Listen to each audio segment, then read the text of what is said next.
How do you organize your time?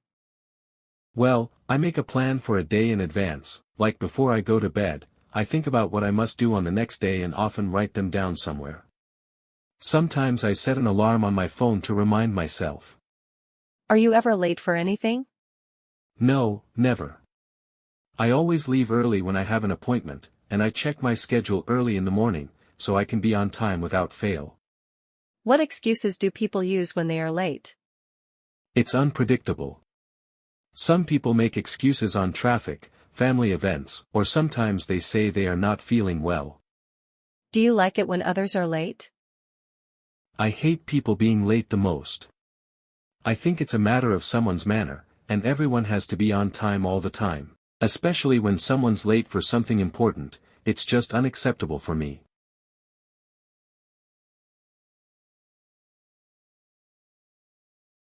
I'm going to talk about a book called Hygge Life.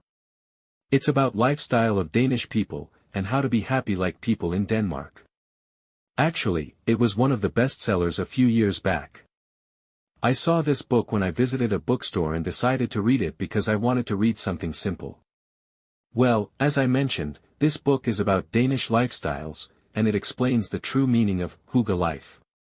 The book shows how Danish people feel relaxed, and while reading this book, I thought a lot about what made me feel happy or relaxed. I found this book really enjoyable because I like seeing different lifestyles of people. On this book, there were lots of pictures showing Danish lifestyles and they were quite different to Korean ones. It was quite interesting to compare different lifestyles. Also, I could think about what to do to make me feel relaxed. At that time, I was really busy and wanted to change my lifestyle in some ways but didn't have a clue about it. By reading this book, I could think about what I could do to make some changes in life. It was really interesting book indeed. What are the most popular types of children's books in your country? Of course, fairy tales are always popular and lots of children read those stories. Also, some picture books with simple stories are popular, too. What are the benefits of parents reading books to their children? I think children can have reading habits if their parents read books to them. By reading books to children, they would think those stories are interesting and would have interest in reading books naturally. Should parents always let children choose the books they read? I think so, to make them have interests in reading. If they are forced to read something that they don't want to read, they will lose interest and avoid reading. How popular are electronic books in your country? It's getting more and more popular.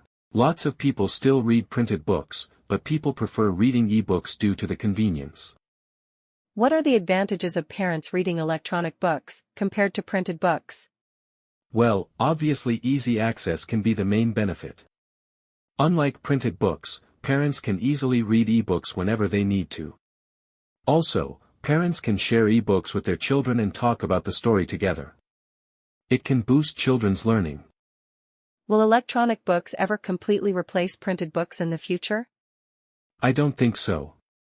Of course, e-books are becoming more and more popular, but as there are many people who still prefer printed books, e-books can't replace printed books completely. Bestsellers like Harry Potter are being adapted into movies. Why do people love this kind of movie? I think it touches people's heart when a fantasy novel gets adapted in a film because of its stunning scenes and attracts people with well-organized stories. They can actually see the story on the big screen what they have imagined while reading the book.